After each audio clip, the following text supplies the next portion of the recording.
Going on, Niner fam? It is Peter Lucas. This is the Niner Fanatic Podcast, and it is Thursday. Yeah, it's Thursday. And we're getting I'm going to talk one more day about the big win on week 1 win against the Steelers, and then we're moving on. We're going to talk very briefly, just a couple of points that I want to make about that game. But then we're going to move on and start looking towards the Rams this Sunday and see if there's any potential for a letdown. See if there's any potential if there's really any potential for the Rams to really do anything this season. But we're going to look at all of it. But before we get to any of it, we got to hit the music.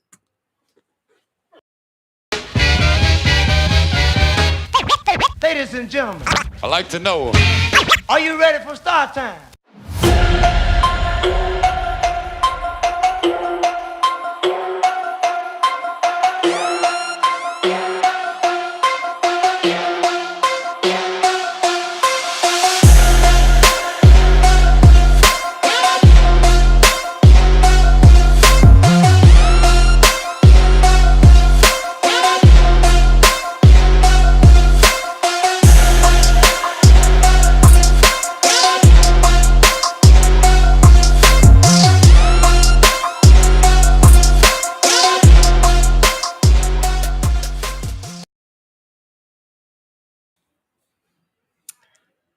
Once again, it is Peter Lucas. This is the Niner Fanatic Podcast.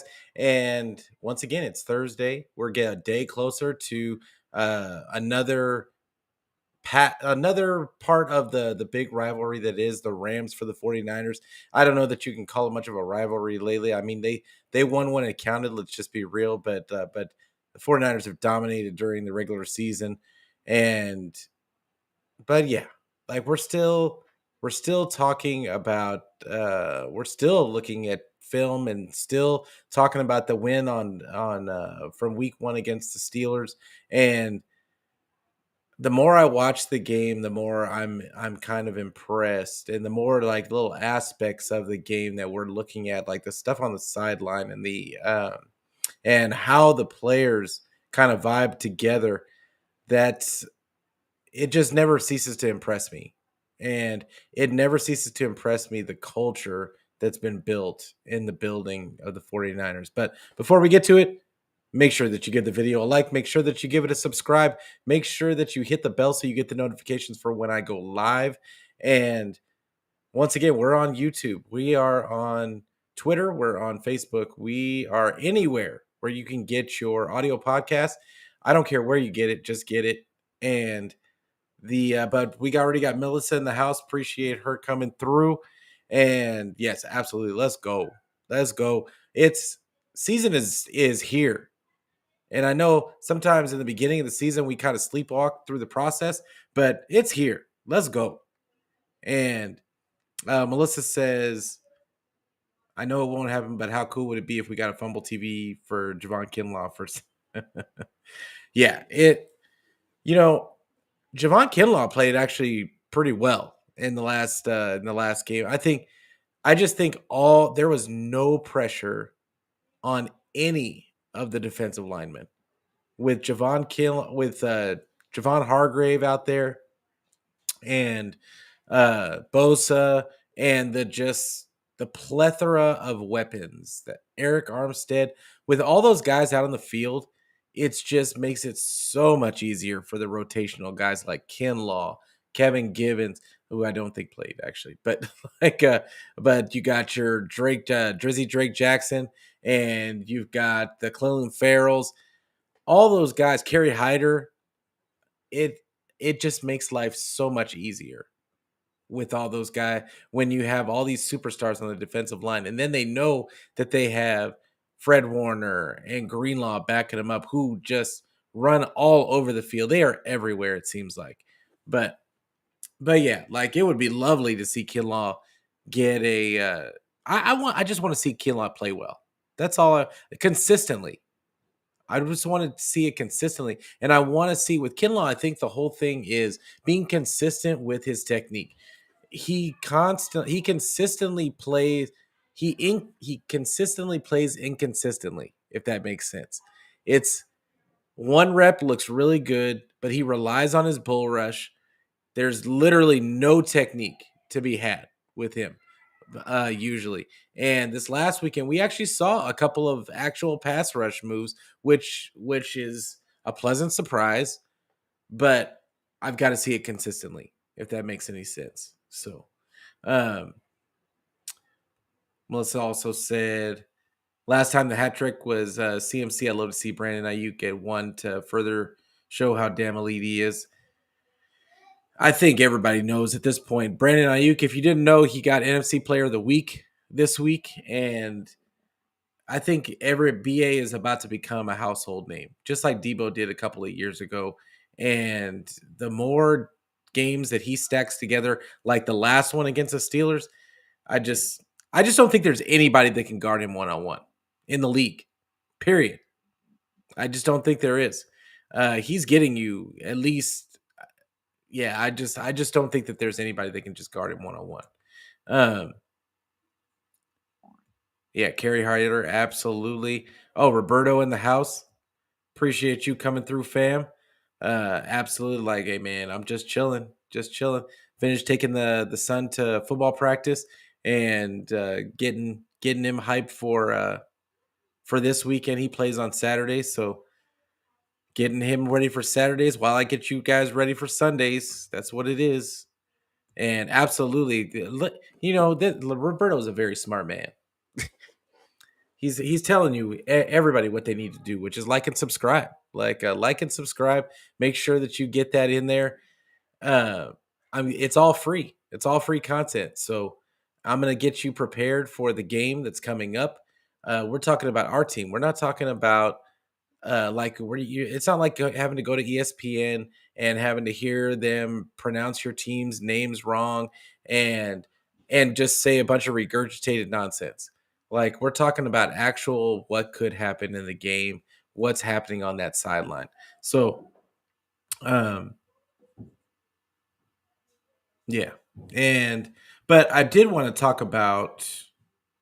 I want to talk about first that Pittsburgh game. So, and I wanted to talk about Purdy and how he can stack the performance that he had with Pittsburgh against Pittsburgh onto this next game against the Rams. And because I hear a lot of people act like Pittsburgh is just bad. I don't think so. I don't think Pittsburgh is a bad team. I think that they got made to look bad. I don't think that defense is going to look that bad this week against the Browns. The Browns didn't look good on offense last week. And yeah, they scored 24, but their offense, it wasn't because their offense looked great. I think you're going to see a different Pittsburgh that goes out there this week. And people are going to say, oh, well, they got a wake up call. No, the 49ers make you look average. 49ers make you look average because they're going to hit you in the mouth until you fold. They're just going to keep hitting you in the mouth. And just think about this. Mika Fitzpatrick is one of the best safeties in the league. Absolutely, bar none. He's one of the best safeties in the league, and he was a non-factor. We didn't hear his name once in the whole game. That should not have happened. Now, we heard about JJ Watt or TJ Watt. He was all up in the 49er backfield, but but as far as the 49er defense, they made it so that their offense just couldn't even breathe. They couldn't made it. They just put so much pressure on that offense that there was no way to get comfortable. And that's what the 49ers do to you is they're so smothered. Like it's not just smothering isn't the word. It's they put pressure on you because every time you catch that ball, you're going to get hit. You're not going to get too many runaways or long deep passes that just gouging plays. You're not going to get a lot of that against 49ers. You might catch the ball and then you're going to get hit and probably going to get hit by a couple of guys. So yeah, because if you manage to break the tackle, somebody's usually right there to hit you again. And that's why the 49ers, they set a tone. Like poor Fryermuth for the Steelers. He looked like he got hurt like 4 or 5 times in that game. And he kept coming back out only to get, I mean, Hafanga nailed him right in the chest. And it looked, I think he was borderline injured earlier in the game. And then he came back, toughed it out, came back in, and then Hafanga hits him dead on in the chest. And then he was about to fold like yeah, it was bad.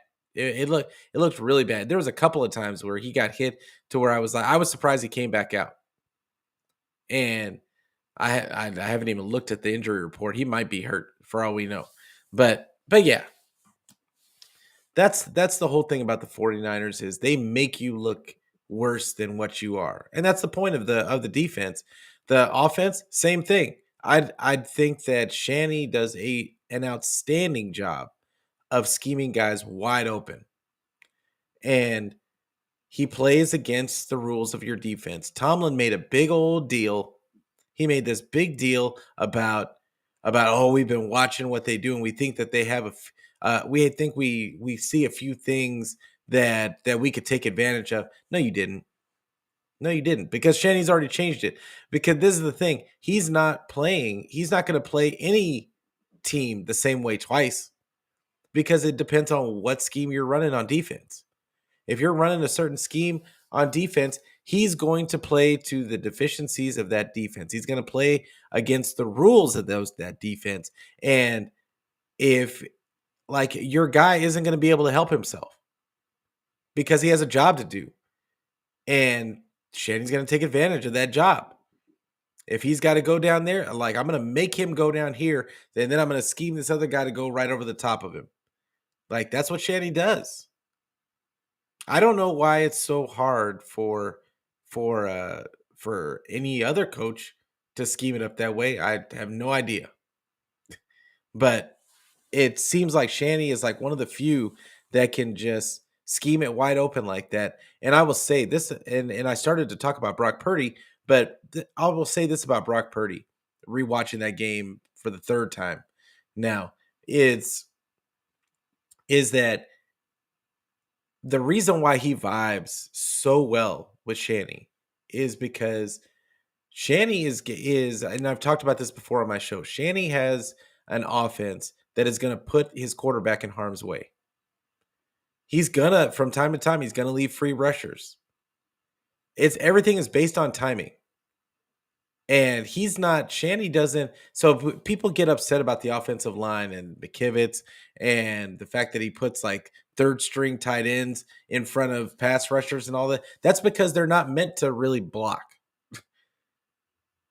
Shanny would rather have run blocking offensive linemen than a pass blocking offensive lineman, because because for everything is based on timing. And he just needs them to get in the way of the defense. Just get in the way. Give me an extra couple of seconds to get this timed play off. That's all he needs. He doesn't need you to protect for 3, 4, 5 seconds. He doesn't need that. He needs you to just get in the way for a second and a half, 2 seconds. And Brock is going to get the ball out, odds are. But even if you get a free rusher on him, I think at this point, sometimes it's on design, because Brock knows he's coming and he'll spin out of it and take advantage of your angle. And now all of a sudden he's got another couple of seconds to throw through that second window. Like whether Shanny would admit it or not, and I don't think Shanny would ever say this, but I think that Brock has a perfect mentality for Shanny's offense.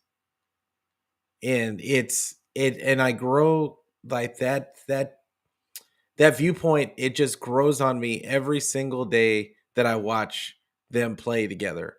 Like with Shanny calling the plays, is that he sees things, they see things very similar. And Brock's not afraid to take a lick to get the ball, to wait for that last second to get the ball off. He's just not afraid. I wish he was a little more afraid sometimes. But yeah, it's just kind of they are so simpatico. And what did I see? I saw something. Well, Melissa said, Peter, thoughts on everyone saying Tyreek Hill, nobody can keep up with him, but I remember Demo the hyena.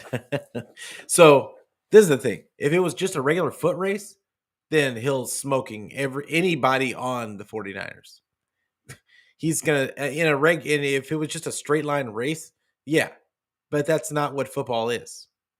Football is they have a scheme, and remember, I mean, he burnt them. He like there's been a couple of times where Tyreek Hill has burnt the 49ers defense. If they get time to throw, if that quarterback gets time to throw, Tyreek Hill is going to get open. Tyreek Hill is a phenomenal player. And but I mean, Tyreek Hill, yeah, he's a phenomenal player. If you give his quarterback time to throw, it's just a wrap. Like there's him and Mahomes was just stupid for a couple those few years that they were together. But yeah, I feel you. But yeah, the 49ers defense absolutely kept them in check, but they got a couple of scores. I know it was Sherfield that got the touchdown on them. I don't think it was Tyreek Hill that got the other one. I can't remember because they got two touchdowns, but when the Miami played them. But I gotta look back and remember who the other touchdown was. But the reality was they kept Tua from feeling comfortable in the pocket to get him the ball. Tua was off that whole game, much like Kenny Pickett. And I think it really came down to that D line again, just constantly being in the face of the quarterback and not letting those guys get comfortable. Uh, yeah, Melissa says Pick came into that game too cocky and feeling themselves. I believe they're better than seven. Also, Brown Steelers in a rivalry. Those, no matter how bad a team is, can win. Look at it. Yeah, like that. This is the thing. Pittsburgh is gonna win. I would say at least 9 games this season. Don't think that week one is going to be their entire season. I think that that team is going to win at least 9 games.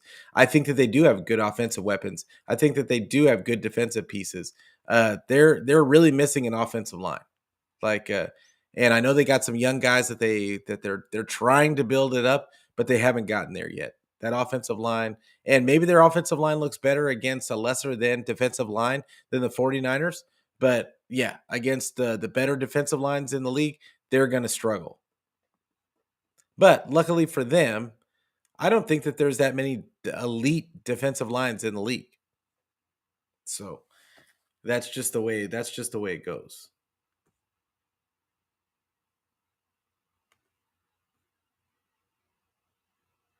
Yeah. but uh but yeah, back to Purdy. Oh shoot. There we go. Back to Purdy. The I think that a lot of people out there had, including Niner fans, including a lot of Niner fans. I won't say all. I mean, because obviously it wasn't all, but there was a lot of Niner fans out there that were discounting what Purdy had done, saying that it was a small sample size. You know, half a like almost half a season isn't a small sample size to me, especially when two of those games were playoff games. Like that's not a small sample size. And I hear people say that there wasn't a big enough sample size, and everybody was wanting Trey. And I like Trey too, but at a certain point, you have to see what's going on out on that field, and realize that what Brock is doing is a little special. Yeah, maybe he doesn't have the strongest arm. Who cares? Who cares if he has the strongest arm? He has the thing that trumps a stronger arm, which is he has what's up here and in between his ears. He's able to make those reads, and he trusts what he sees out there to make a decision. He throws with anticipation, and it's just silly. It's kind of silly at this point to even be talking about, oh well, he needs to show us more. No, he doesn't. Brock is Brock. Brock is Brock. Is he limited in certain things that he can't do? Yes. I would say every single quarterback in the league is limited at something. There is no perfect quarterback out there, even Pat Mahomes. But I would say Pat Mahomes is the only generational quarterback in the league right now. Every other quarterback in this league needs help, whether that be a running game, whether that be a good offensive line, whether that be a good receivers, better receivers, whatever that looks like to you. Pat Mahomes is one of the few guys that you can give him just a tight end and a bunch of ho hum at wide receiver, and he wins a Super Bowl. Because who did he have as a world beater, as a wide receiver? And he didn't have a great all-time great game in the Super Bowl, but they won.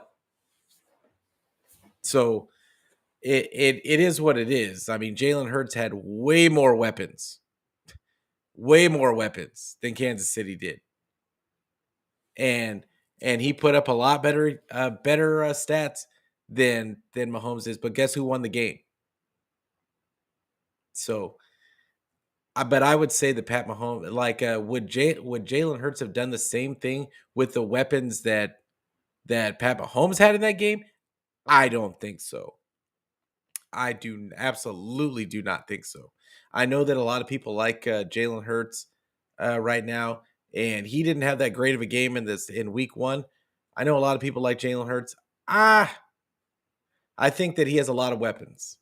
He has a really good team, and I'm not necessarily seeing what everybody else is seeing, but we'll see at the end of the day. But going back to Brock, Brock is a guy that just trusts in the offense. He's trusting the fact that Shanny is going to scheme guys wide open, and he's going to throw with anticipation, knowing that that guy's going to be there. And for the people that say he's not accurate, that's not accurate.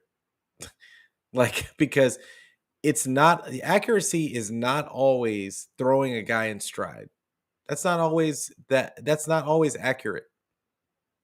Sometimes accurate is just hitting a wide receiver in a window where only your wide receiver can get the ball.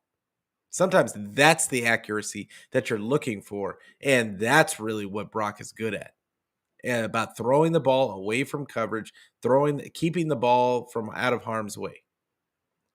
So, might not be the popular take, but it is what it is. And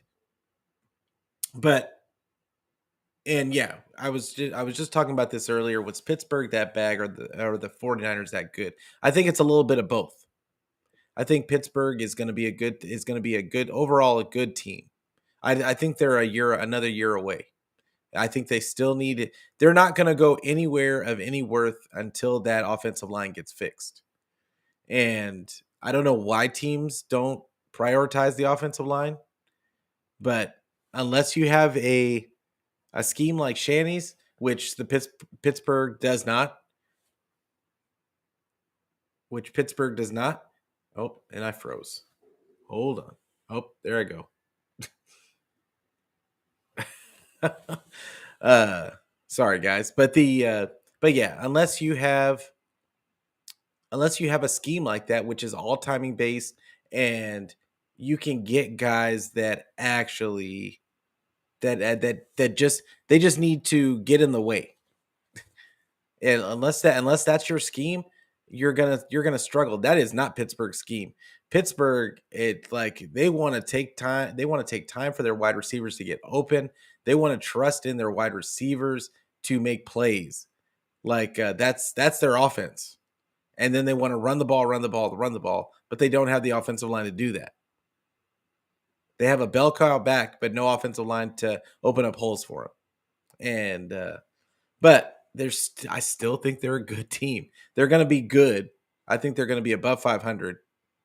And I don't think that they win their division, but I still think that. And then as far as the 49ers go, yeah, I think the 49ers are that good.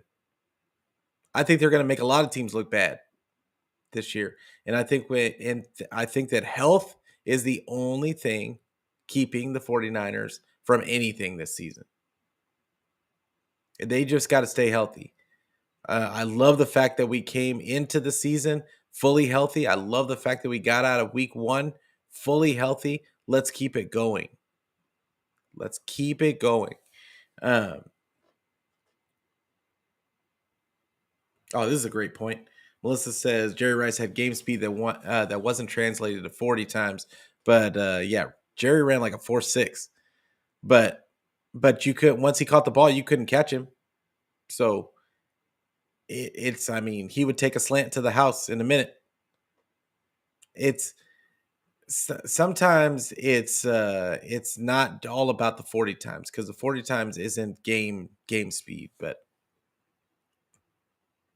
uh but yeah. So now let's look a little bit into the Rams. We talked about Pittsburgh and week 1 to death. Now let's move on to the Rams. The Rams, the first thing I want to talk about with the Rams is I want to talk about the performance against the Seahawks. And this is the thing. The Rams, it really wasn't as good of a game. I watched the game twice. And it really wasn't that they really didn't play all that great. They really didn't. I think Seattle played terrible, but the Rams didn't play well. But the Rams didn't really play well either. And I hear a lot of people talking about Tutu Atwell and Pakua like these guys are going to be difference makers going forward. First off, I beg to differ because, for one, it it's kind of silly. If you watch the game, you would know what I'm laughing about. They're they were calling like 2-step drops. I mean, he was literally hiking the ball and just throwing it out there. Seattle's defense played terrible. You had to know that because the Rams offensive line is terrible. It is terrible. And you had to know that they were going to try and get the ball out quick. And yet and still, Seattle didn't play up. They didn't play up on their men. And then on play actions, they allowed their guy, Tutu Atwell and Pakua, they allowed him to get behind him. It was the weirdest performance I've ever seen, on defense. And I watched the all 22 it's just weird. Like supposedly the Seahawks this year, they had supposedly one of the best young corners in the league. And then you've got, let me bring it up. And then you've got the Witherspoon, the other guy they drafted on the other side, and they were both trash. They both got roasted. And I mean, they let Matt Stafford go for 334 yards. I mean, he didn't have a touchdown. And the Seattle was actually pretty decent against the run. They didn't have anybody average 4 yards a carry, so that was good. But yeah, when you let Tutu Atwell and Nakua get 119 yards apiece, that tells me that the secondary that they were playing against just wasn't that good. I like Quandre Diggs for the Seahawks, but I don't believe that what's his name was playing. Yeah, no, it didn't look like he played. Jordan or Jamal Adams. And honestly, in pass coverage, it wouldn't matter. Jamal Adams is trash too. But But yeah, the Rams, I know that they scored 30 points. I get it. That is not going to happen against 49er defense. And to you, it may sound like, oh, well, he's just being a homer. I beg you to watch the game against the Seahawks. They were not good. They was not that good. Seahawks just played terrible.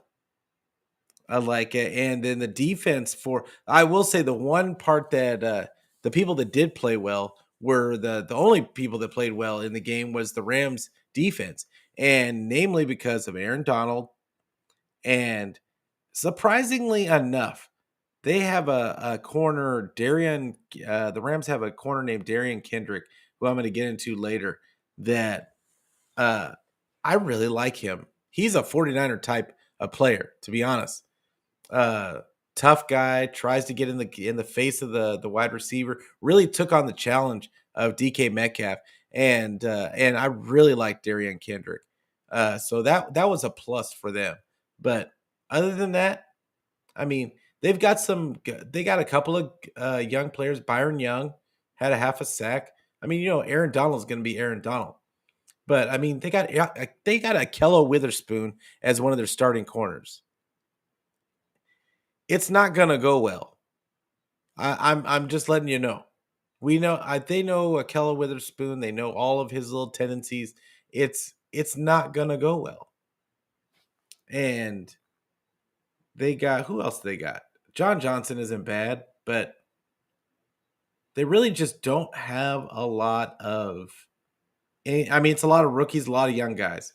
But I felt like they played above what they should. Like they always play the Seahawks kind of tough, and they just match up well. I don't know if it's the scheme that doesn't match up as well, like against the again.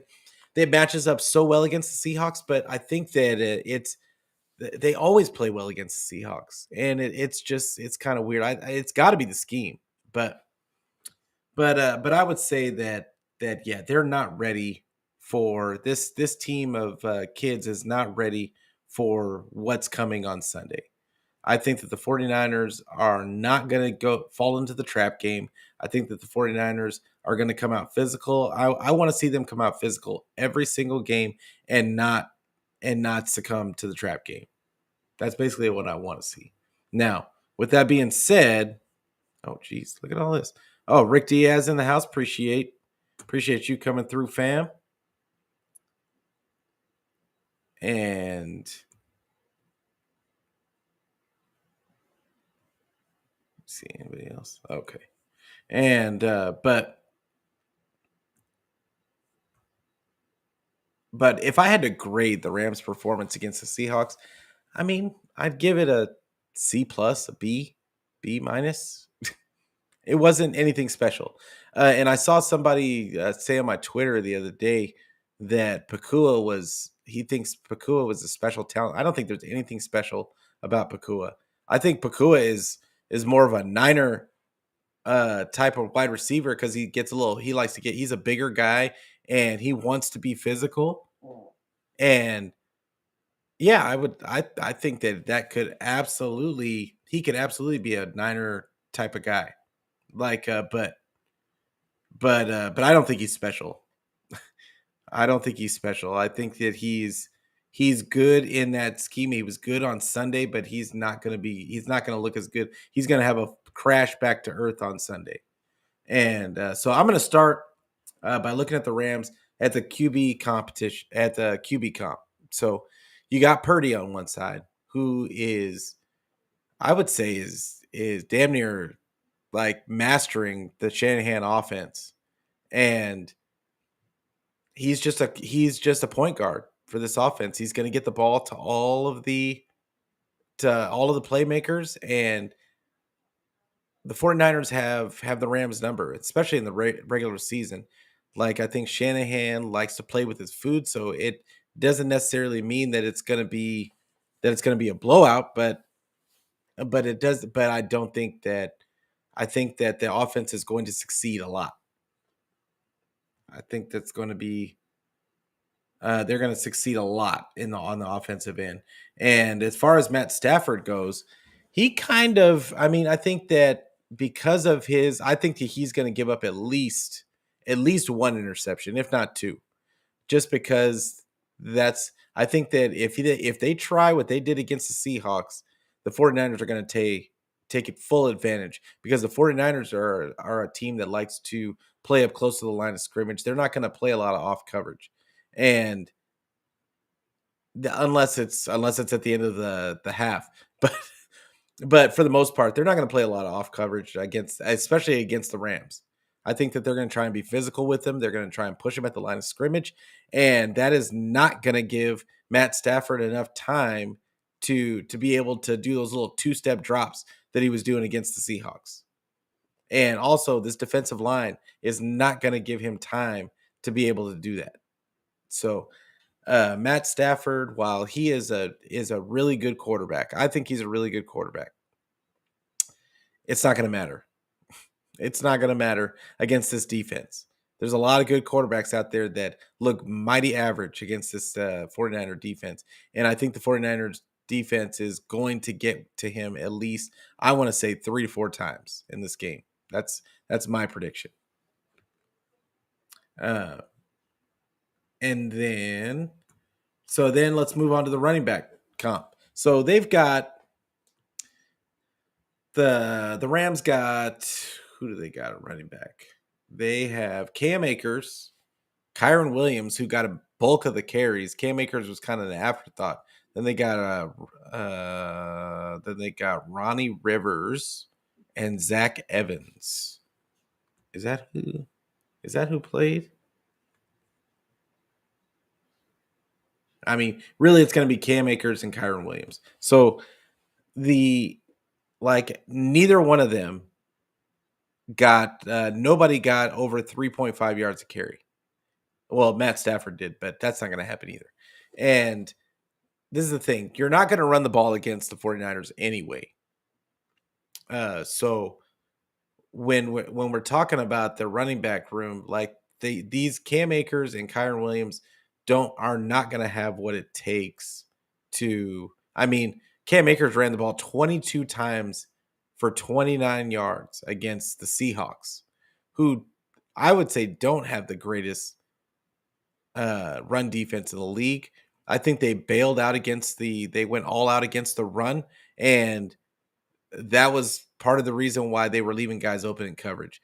But the big thing is it's probably going to be a lot more of the same against the 49ers. They're not going to run. I would say that they're not going to get a chance to run 40 times against the 49ers because the 49ers are going to score points. The 49ers are going to score points. It's not going to be, this is not Geno Smith. This is not that offense, that tired offense that Pete Carroll runs. The 49ers are going to score points. They're going to have to keep up with that. And I think that's an underrated aspect of the 49ers offense this year is that they're going to put a lot of pressure on teams just to keep up, which is a welcome change. I'll be honest with you. It's going to cause teams to press. And I just don't think that the Rams have the horses to be able to press, to be able to score back, get in a shootout. It happening. I mean, I could be wrong, but I don't think I am. And but now while we talk about their running backs, let's get to the 49ers running backs. And we all know we got CMC. Now, you got CMC but I want to see when the 49ers get up in this game. When the 49ers get up in this game, I want to see some Jordan Mason. I want to see some TDP. I mean, TDP probably one of those guys isn't going to be active, but I would like to see Elijah Mitchell and Jordan Mason get some run because this is the thing. It's the season, the regular season is a grind, and we have to get CMC healthy to the playoffs. CMC didn't start with the 49ers last year. He didn't start with the 49ers. He came mid-season. So like, and then Shanny was just running him into the ground. He had a couple of nagging injuries going into the playoffs. I don't want. He's going to probably have nagging injuries regardless. But knock on wood. But I don't want him to have a major injury, and then all of a sudden we're stuck without without our biggest weapon in the playoffs. Like I think that Shanny just needs to learn how to, let go. Give it a hoosah and just let go. It's plain simple. But I mean, they've got CMC, they've got Elijah Mitchell. Elijah Mitchell needs reps. I feel he did not look good in this last game when he got his limited carries. Yeah, he did not look good in my opinion. And but I want to see Jordan Mason get out there. I don't know why Channy won't run Jordan Mason. I don't know why he's afraid of running Jordan Mason. Jordan Mason is a killer, and I think he just needs a chance. Every time he gets to touch the field, it's electric, and it's just weird to me. It's really weird why he doesn't allow that to happen. Absolutely, Melissa. Cam Akers is a whole bunch of mid. And Melissa asks, Peter, does Purdy have to become a fantasy darling to get calls and not have defenders know they can get away with hitting and landing on? I mean, I don't think that that's necessarily true. Like, I don't think that he has to be a fantasy, a big name. I think that his name is becoming bigger because of his story, and the more that they win, the more he's going to be put in the limelight, and the more he scores, the more. I mean, that's always how the NFL has been. When you first come in the league, teams are allowed to take leeways with you because you're a nobody. Once the league decides that they want to protect you because you're this, that, or whatever, that's when you start seeing those calls. But the league hates the 49ers anyway. Like, let's just be real. They hate the Niners because the Niners play defense and they run the ball, which the league does not want to see. They want to see the ball thrown all over the place. Now, it might change this season because the Niners are scoring points. So that might change things. But for right now, until proven otherwise, the league hates the 49ers. Like, for being the antithesis of what they want football for people to be watching on Sundays, which is they want to see the ball thrown all over the yard, and they want to see they just want to see a ton of points. And the 49ers are the antithesis of that with their defense and their running game. So it is what it is. But we're probably going to have to endure a few more games of him not getting those types of calls. And also, he's going to have to stay in the pocket to get some of those calls. He can't be running out of the pocket. Because if he runs out of the pocket, they're going to say he was a runner.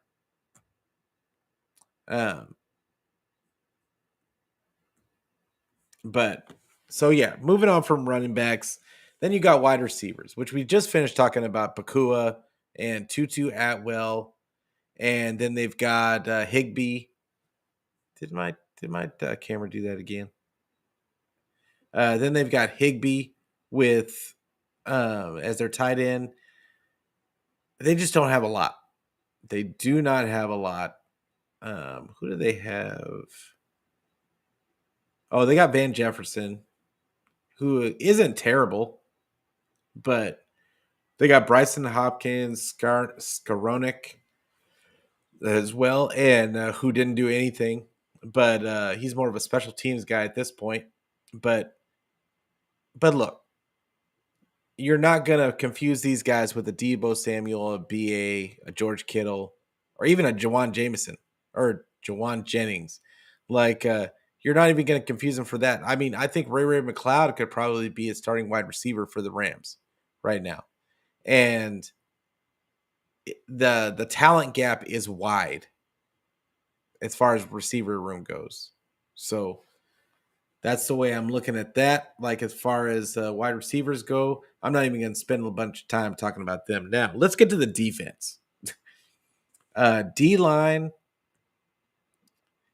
yeah, D line. It's hands down, hands down the 49ers in this one.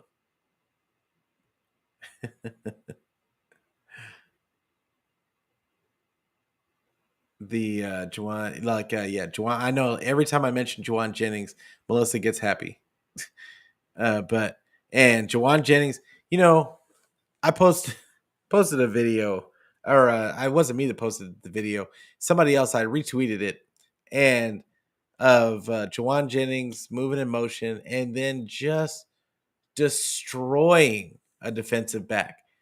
Like, I mean, and there's just he does such an awesome job of getting under the skin of of other teams. And this next game is not going to be any different. Somebody's getting popped. Somebody is going down, and somebody's going to probably get a penalty because Juwan Jennings makes pisses them off. That's death taxes and Juwan Jennings pissing people off. Uh, I would love to see Kalia Davis. I think Kalia Davis actually has a lot of talent. I just think that he just doesn't have a chance to crack the rotation because of his injuries and like different kind of stuff. I don't think that we're going to see much of him this week. And McNiner in the house. Appreciate you coming through, fam. Absolutely, let's go. 49ers happy. Yeah, like for sure. I mean, it's like birthday. It's like birthday. Like we always get to beat the Rams every season. Uh, but but yeah, so D line. So the 49ers got a plethora of guys on the D line. They've got Nick Bosa. You've got Eric Armstead. You've got Javon Hargrave. You've got Cleveland Farrell and Drake Jackson on the other side. Drake Jackson, who three sacks week one. Drake Jackson, Drizzy, if you nasty. It's it's gonna be like I just it. I know that they have Aaron Donald and Byron Young is a good player. He was a guy that I was looking for the 49ers to maybe draft. Um, he looks like he's got some juice and he's gonna be something in the future. But let's be real. Let's be real. It is not. They've got what? Jonah Williams. Oh, and Kobe Turner. Kobe Turner actually looked really good in that game.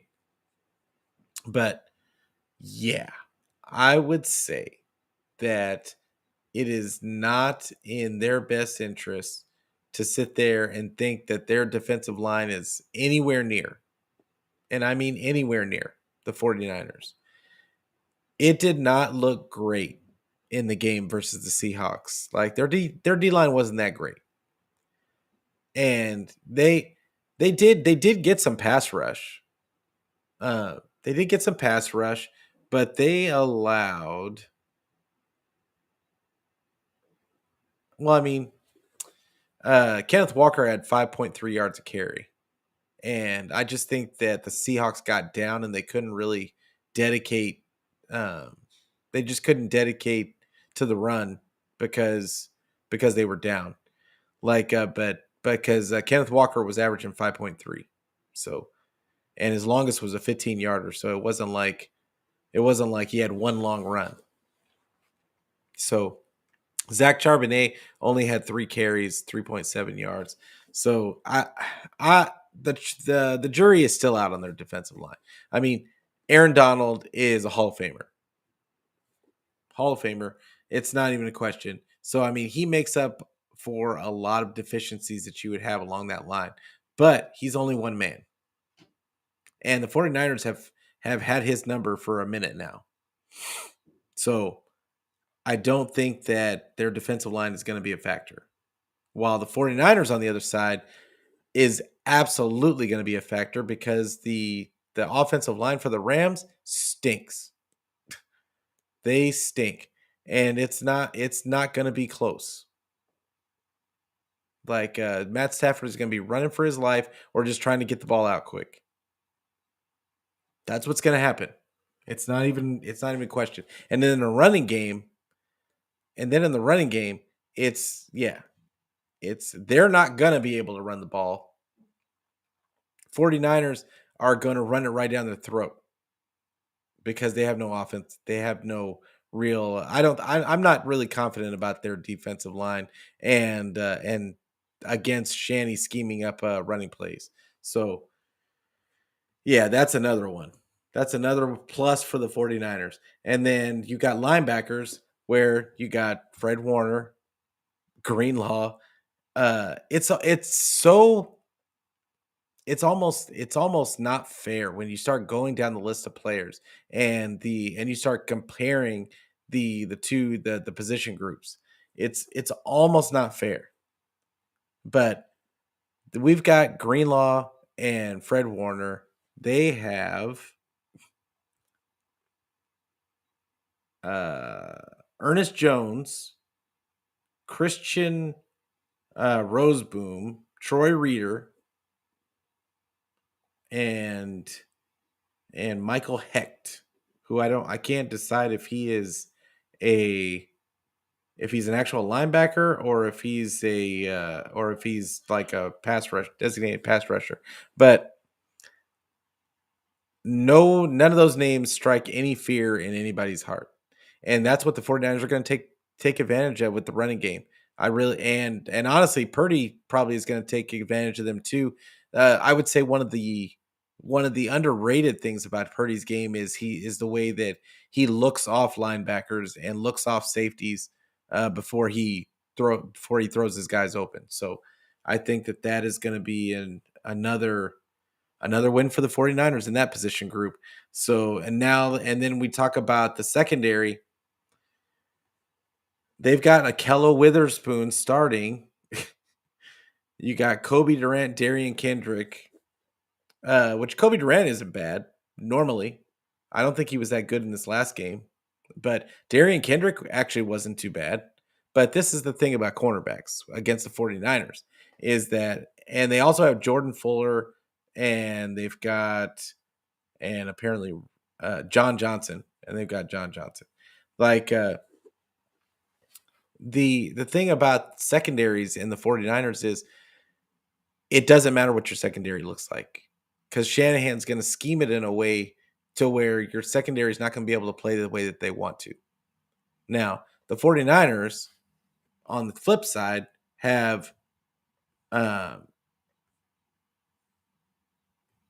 have Mooney Ward. You've got Demo Lenore in the playing slot now. And then, I mean, whoever you want to put at the other side, I think they're all really solid. I think Ambry Thomas. I know that people were dogging on him about the touchdown given up at the end of that, basically saying that he let the other team down the field against the Steelers. But I don't think that it was all his fault. I think they were asking them to play soft coverage to make sure nobody went over the top, and he might have played a little bit too soft. But I think that's going to come with time. I think that Ambry is going to get better as the season progresses. And then we found out he had a concussion. So we don't even know but Sam Womack is going to play well. I think he's going to play well as well. But those three, and then you've got, and then at safety, you've got Gibson and Afunga.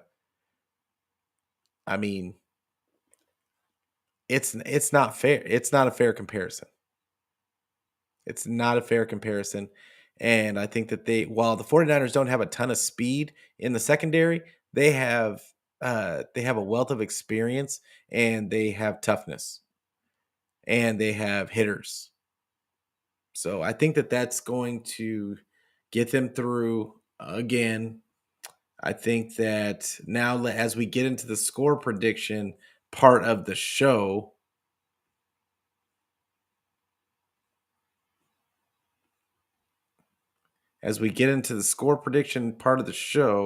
the oh, Steve-O in the house, appreciate you coming through, fam. As we get into the score prediction part of the show, it's kind of it's kind of hard because people think that the Rams look good.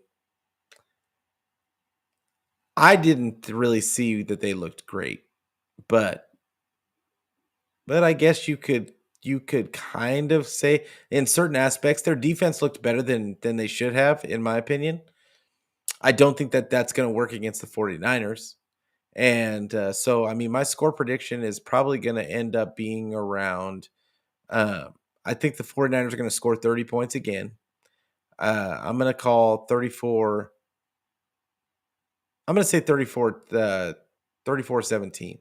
I'm going to give them a little bit of credit, and I'm going to let them score 17 points only because somebody told me that Bakua is special. So I'm expecting at least 17 points. I know they're not going to run the ball. I know the Rams aren't going to run the ball on the 49ers.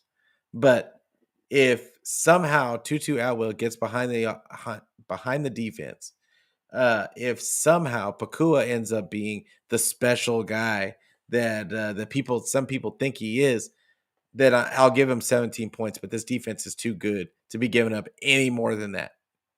And I think the 49ers offense, that is a bad matchup for the Rams defense. So that's how I feel about it. Yeah, David says we have no idea what the Lambs are or will be. Lots of unknown players. Expect them to be trash.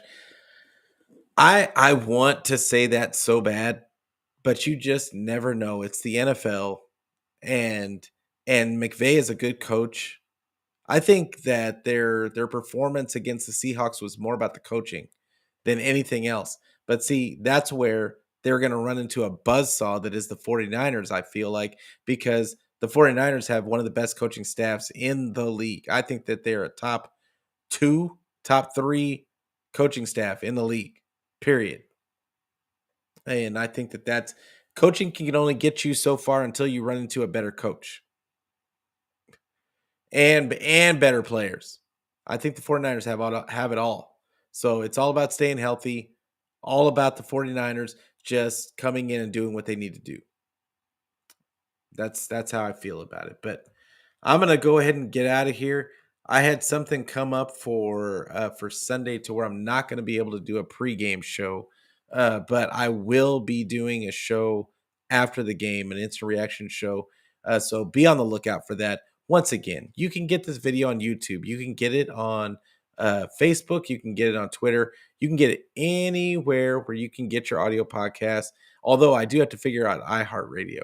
I found out that I don't think I'm on iHeartRadio, but I got to figure that one out, and because I've got to get it anywhere.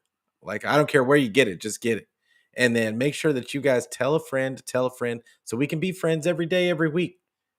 Like I need people to bring energy to this chat. Like that's what I need, and I appreciate Melissa, David for coming through. Rick, appreciate you. And somebody else, Steve O. Appreciate you coming through, fam. And Roberto absolutely came through. So appreciate you guys coming through. I will see you guys on Sunday after the game. Niners gonna win this one. Like I am thoroughly confident the 49ers are gonna win going away. I think the 49ers it's gonna be another Brock Purdy game of scoring 30 or more, and that streak is not gonna end. Definitely his win streak is not gonna end. Get excited. Get excited. This 49er team is stacked. You just heard me going over these player comps. It's against most teams that it's silly. It's silly. It's all about with the 49ers, it's all about health. And it's all about their mental and where they are mentally and making sure that they stay up for every game. That's it. But gonna get out of here. I will see y'all next week or not next week. I will see you Sunday, but make sure to tune in. Make sure you give the video a like. Make sure you give it a subscribe. Make sure that you hit the bell so you get the notifications for when I go live.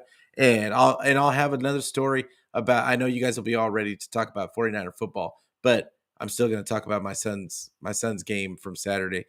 Good win, good, bad, indifferent.